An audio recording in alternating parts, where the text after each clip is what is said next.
SV news కు స్వాగతం. ముందుగా హెడ్లైన్స్. వరుసగా 11వసారి ప్రధానిగా మోదీ.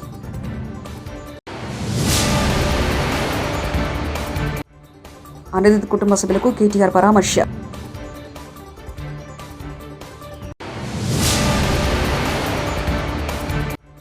సివిల్ సప్లై సంస్థ పేరిట గత ప్రభుత్వం 40,500 కోట్ల రుణాలు.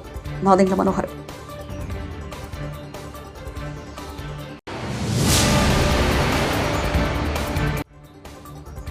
లక్ష్మీనరసింహస్వామి ఆలయ భూమి పూజలో నందమూరి బాలకృష్ణ సతీమణి వసుంధర.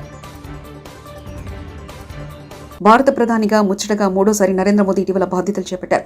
దీంతో వరుసగా 3 సార్లు ప్రధానిగా బాధ్యతలు చేపట్టిన పండిత్ జవహర్లాల్ నెహ్రూ రికార్డును ప్రధాని మోదీ సమం చేశారు.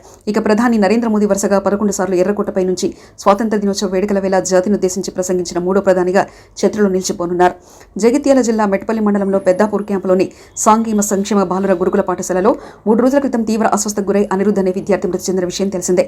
అనిరుద్ధ్ కుటుంబం నివసిస్తున్న గ్రామానికి బీఆర్ఎస్ వర్కింగ్ ప్రెసిడెంట్ మాజీ మంత్రి కేటీఆర్ సోమవారం వెళ్లారు. అక్కడ విద్యార్థి కుటుంబ సభ్యులను పరామర్శించారు.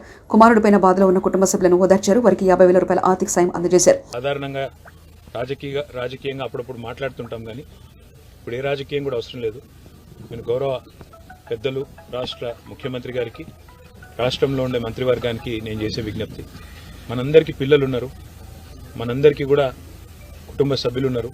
ఒక కుటుంబ సభ్యుని కోల్పోతే ఎంత శోకం ఉంటుందో మనందరికీ కూడా తెలుసు.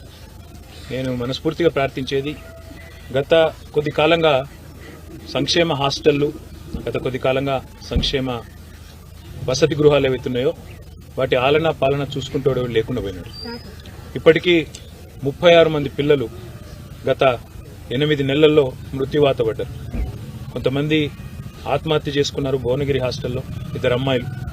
అదేవిధంగా సూర్యాపేటలో కూడా ఆత్మహత్యలు జరిగినాయి. అదే మాదిరిగా ఇట్లా దురదృష్టవశాత్తు పాము కాట్లు, కల్తీ ఆహారం, ఇన్ని రకాల సంఘటనలు జరగడం అనేది నిజంగా కూడా బాధాకరం. వీళ్ళంతా మన పిల్లలు. ఎందుకంటే ఒక తల్లి కానీ తండ్రి కానీ తన బిడ్డను ఒక హాస్టల్ వేస్తే ఏమనుకుంటుందంటే, అక్కడ ఉండే టీచర్లు కానీ అక్కడ ఉండే ప్రభుత్వ అధికారులు కానీ తామే తల్లి తండ్రిగా వాళ్ళని కాపాడుకుంటారని అనుకునే నమ్ముతాం. అట్లాంటిది ఈరోజు సడన్ గా ఈ వార్త వచ్చి ఒక తల్లికి తండ్రికి మీ అబ్బాయి ఇక లేడు లేదా మీ పాప లేదు అంటే ఎంత గుండె కోతకు గురైతారో అందరం కూడా అర్థం చేసుకోగలుగుతాం. కేవలం చావులే కాదు, దాదాపు 500 మంది పిల్లలు హాస్పిటల్లో పడ్డారు. ఈ విషాహారం తినడం వల్ల, కల్తీ ఆహారం తినడం వల్ల, అక్కడ ఉండే భోజనం నాణ్యత లేకపోవడం వల్ల.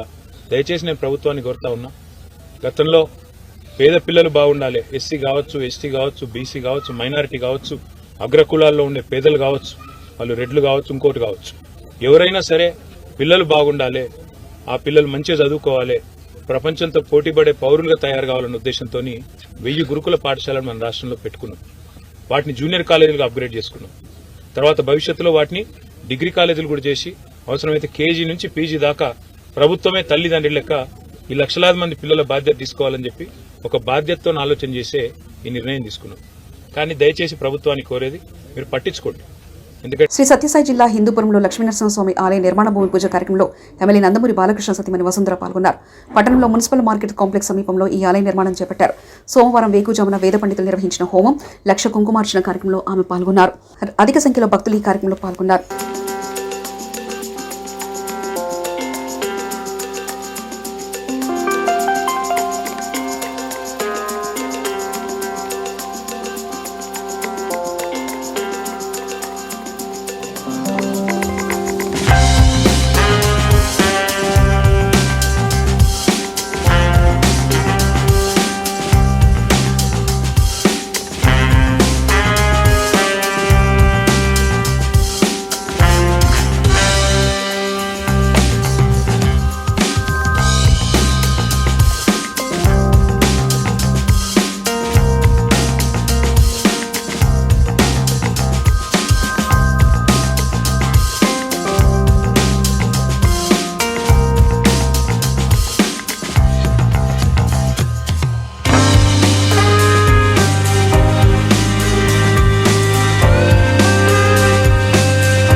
అల్లూరి సీతారామరాజు జిల్లా గంగవరంలో భారీగా ఎర్రచంద్రం దొంగలు పట్టుకుని సీజ్ చేసిన పోలీసులు గంజాయి ఎర్రచంద్రం అక్రమ రవాణాపై కఠినంగా వ్యవహరిస్తున్న కూటమి ప్రభుత్వం.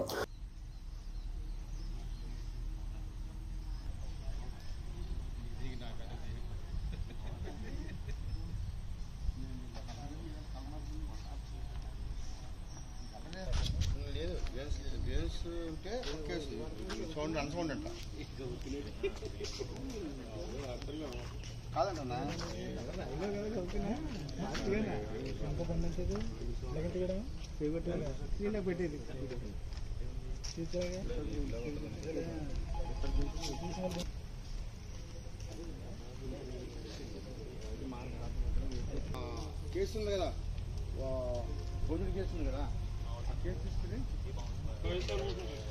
ఎంత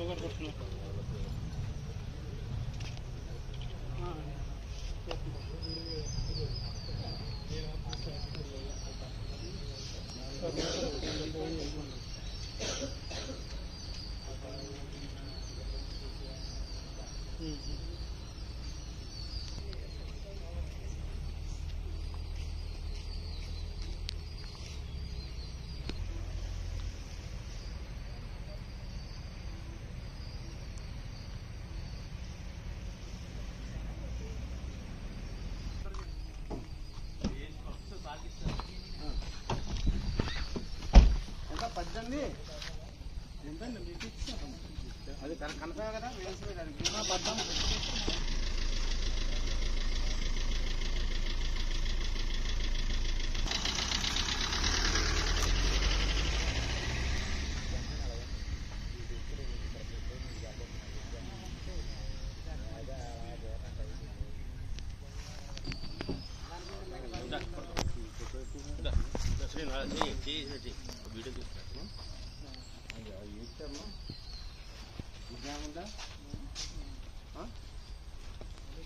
ఇక్కడ రాసిందండి.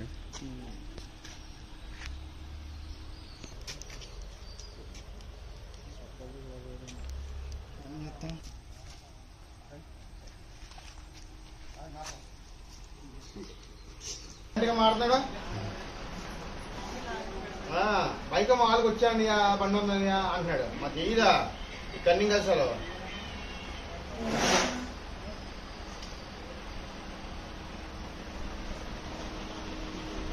ఉమ్మడి గోదావరి జిల్లాలో పౌర సరఫరాల శాఖ మంత్రి నాదెండ్ల మనోహర్ పర్యటించారు.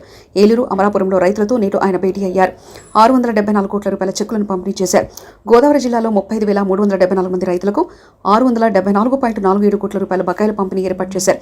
ఈ సందర్భంగా నాదెండ్ల మనోహర్ మాట్లాడుతూ జగన్ ప్రభుత్వ హయాంలో సివిల్ సప్లైస్ కు రైతులు ధాన్యం అమ్మారన్నారు. రైతులకు అప్పటి వైసీపీ సర్కార్ నగదు చెల్లించలేదన్నారు. రాష్ట్ర వ్యాప్తంగా 84,724 మంది రైతులకు 1,674 కోట్ల బకాయిలు జగన్ ప్రభుత్వం పెట్టిందన్నారు. కూటమి ప్రభుత్వం మొదటి దశలో 1000 కోట్లను రైతులకు పంపిణీ ఏర్పాటు చేసిందన్నారు. ఈ కార్యక్రమానికి హాజరైన రైతు సోదరులందరికీ మనస్ఫూర్తిగా రాష్ట్ర ప్రభుత్వం తరఫున మీకు ముందుగా నమస్కారాలతో పాటు మిమ్మల్ని నేను కోరేది ప్రభుత్వం తరఫున క్షమించమని కోరుతున్నాను. ఎందుకంటే మీరు పడిన కష్టాలు, పంట పండించడంలో మీరు ఎదుర్కొన్న అనేక సందర్భాల్లో ప్రభుత్వం నుంచి వైఫల్యాలను కూడా మీరు చూసి ఆ ఇబ్బందిని తట్టుకుని తరతరాలుగా మీరు మన జిల్లాకి మంచి పేరు వచ్చేటట్టు మీరు కష్టపడతానే ఉన్నారు. గత ప్రభుత్వం రైతాంగాన్ని సంక్షోభంలో నెట్టేసింది. అంటే ఏ దుస్థితికి తీసుకొచ్చారంటే కష్టపడి పండించుకునే ధాన్యాన్ని అమ్ముకున్నాక చేతికి మాత్రం సొమ్ము చేరలేదు. ప్రభుత్వం పైన ఒక భరోసాతో, ఒక నమ్మకంతో ప్రభుత్వం అనేక నిబంధనల్ని పాటించమని మీకు చెప్పినప్పుడు మీరు ఎక్కడ కూడా దాన్ని పొరపాటు చేయకుండా ప్రభుత్వ నిబంధనల మేరకే మీరు కష్టపడి పండించిన ధాన్యాన్ని తీసుకెళ్ళి కొనుగోలు చేస్తుంటే అక్కడ కూడా అనేక సందర్భాల్లో మీరే చూశారు, మేము చూసాం ఏ విధంగా అక్రమాలు జరిగిపోయినాయి. స్థానికంగా ఏర్పాటు చేసిన ఈ రైతు భరోసా కేంద్రాల వలన ఎంత నష్టం కలిగిందో మన రైతాంగానికి మనందరం చూసాం. గతంలో కూడా అకాల వర్షాల వలన తడిచిపోయిన ధాన్యాన్ని కొనుగోలు చేయమని ఆ రోజున పవన్ కళ్యాణ్ గారు, చంద్రబాబు నాయుడు గారు ఈ ప్రాంతాల్లో పర్యటించినప్పుడు నిజంగానే ఇందాక బొలిశెట్టి శ్రీని గారు చెప్పినట్టు రైతులను ఎంత ఇబ్బంది పెట్టారో మేము కళ్ళారా చూసాం. లారీలు తీసుకొస్తే 2 రోజుల తర్వాత రమ్మండం, ఆ 2 రోజుల తర్వాత మళ్ళీ తేమ శాతం ఎక్కువ ఉంది, వాళ్ళు రాసిచ్చిన రసీదు ప్రకారం మేము కొనుగోలు చేయమని చెప్పడం, నానా రకాలుగా వాళ్ళని ఇబ్బంది పెట్టి చివరికి వాళ్ళ చేతుల దగ్గర నుంచే డబ్బులు తీసేసుకుని రైతుల దగ్గర అప్పుడు వాళ్ళు కంప్యూటర్లో ఆ రికార్డులు ఎక్కించడం అనేది మనందరం చూసాం. ఈ వాస్తవాల గురించి మీ అందరిలో కూడా ఉన్న ఆవేదనే ప్రభుత్వంలో మేము ఏర్పాటు చేసిన తర్వాత మొట్టమొదటి రోజు అధికారులతో నేను సమీక్షించినప్పుడు నాకే ఒక విధంగా భయం వేసింది. ఎందుకంటే సివిల్ సప్లైస్ కార్పొరేషన్లో ప్రతి ఏటా మేము దాదాపు 20,000 కోట్ల రూపాయలు టర్నోవర్ చేస్తాం. గత 5 సంవత్సరాల్లో ఎంత ఆర్థికంగా నష్టం కలిగించారంటే ఈ కార్పొరేషన్కి 40,550 కోట్ల రూపాయల రుణాలు తీసుకున్నారు సివిల్ సప్లైస్ కార్పొరేషన్ నుంచి. ఏ విధంగా మనం రైతుల్ని ఆదుకోగలుగుతాం మాకు అర్థం కాలేదు. ఆ సందర్భంగా మా అధికారులు 1,674 కోట్ల రూపాయలు బకాయిలు ఉన్నాయి రైతులకి ఇంకా ఇవ్వాల్సిందంటే నిజంగా ఆ అవకాశం ఎట్లా కలుగుతుందా అని ఎదురు చూసాం. కానీ ధైర్యంగా మేము ఇంటర్నల్గా మేము మాట్లాడుకున్నాం, టార్గెట్ పెట్టుకున్నాం.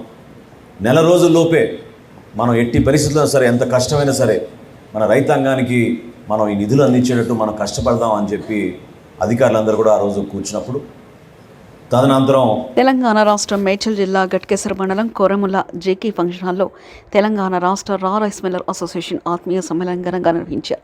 తెలంగాణ 33 జిల్లాల నుండి పెద్ద ఎత్తున తరలివచ్చిన ఈ సమావేశంలో తెలంగాణ రైస్ మిల్లర్ అసోసియేషన్ రాష్ట్ర అధ్యక్షుడిగా వరంగల్ జిల్లాకు చెందిన పాడి గణపతి రెడ్డిని ఏకగ్రీవంగా ఎన్నుకున్నారు.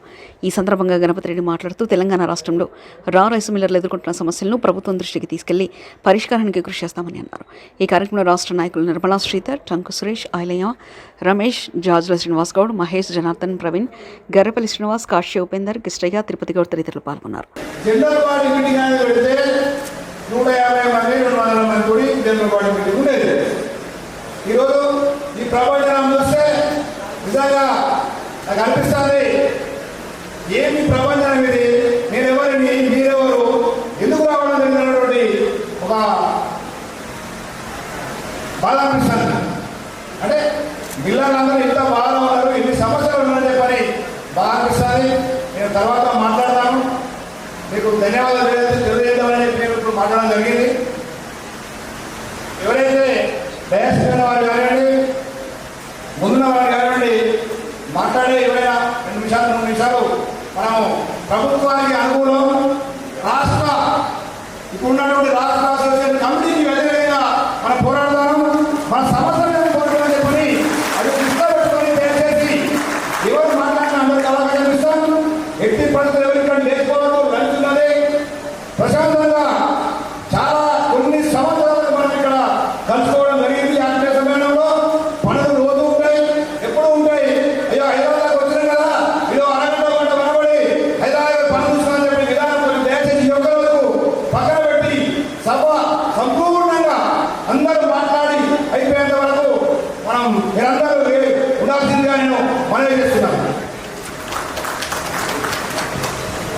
ఇప్పుడు మహబూబాబాద్ జిల్లా నుంచి అక్కడ ప్రెసిడెంట్ ఆర్ఎస్ జిల్లా ప్రెసిడెంట్ గారు కృష్ణ గారిని మాట్లాడాలని కోరుతున్నాను.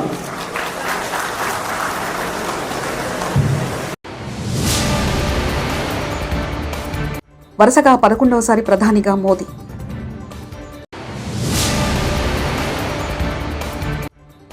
అనిరుద్ధ్ కుటుంబ సభ్యులకు కేటీఆర్ పరామర్శ.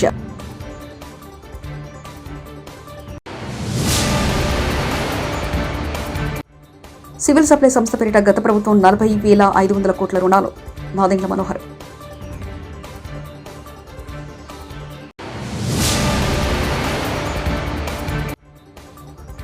లక్ష్మీనరసింహస్వామి ఆలయ భూమి పూజలో నందమూరి బాలకృష్ణ సతీమణి వసుంధర. ఇవి బులెటిన్ విశేషాలు. చూస్తూనే ఉండండి ఎస్వీ న్యూస్.